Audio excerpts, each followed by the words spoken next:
తిరుపతి జిల్లా నాయుడుపేటలోని RTC bus stand వద్ద గల అంబేద్కర్ విగ్రహం వద్ద ఏర్పాటు చేసిన బాబు డాక్టర్ జగజీవన్ రామ్ జయంతి సందర్భంగా సూలూరుపేట నియోజకవర్గ మాజీ ఎమ్మెల్యే కిలివేటి సంజీవయ్య ఆయనకు పూలమాలలు వేసి నివాళులర్పించారు. అనంతరం ఆయన మాట్లాడుతూ భారతదేశానికి రాజ్యాంగాన్ని అందించిన ఘనత డాక్టర్ బిఆర్ అంబేద్కర్ కి చెందిందైతే ఆ రాజ్యాంగాన్ని అట్టడుగు ప్రజల వరకు తీసుకువెళ్లిన ఘనత బాబు జగజీవన్ రామ్ కే చెందుతుందని అన్నారు.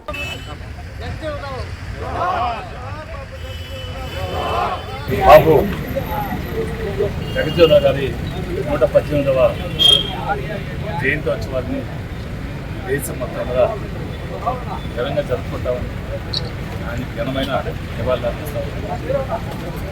భారతదేశంలో అణగారిన వర్గాల పక్షాన నిలబడి ముఖ్యంగా రైతుల పక్షాన ఈ దేశంలో హరిత విప్లవానికి ఆద్యుడు బాబు వారు చేసిన సంస్కరణలు, వారు తీసుకొచ్చిన విధానాలు ఈ దేశంలో ఉన్న రైతులకి మేలు చేశాయి. అణగారిన వర్గాల వరకు ఆయన విద్యోధికంగా సేవలు అందించారు.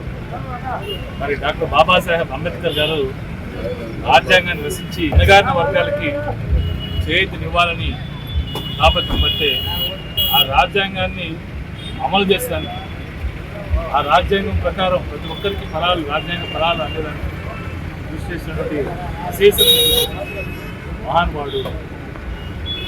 ఈ దేశానికి గొప్పతనం కూడా సేవలు కొనసాగింపుగా సేవల నుంచి గొప్ప దాల్చుకున్న ఆయనకి జన్మదిన శుభాకాంక్షలు అందిస్తూ వారు ఎప్పుడూ అణగారిన వర్గాల మనసులో చిరస్థాయిగా ఉంటారని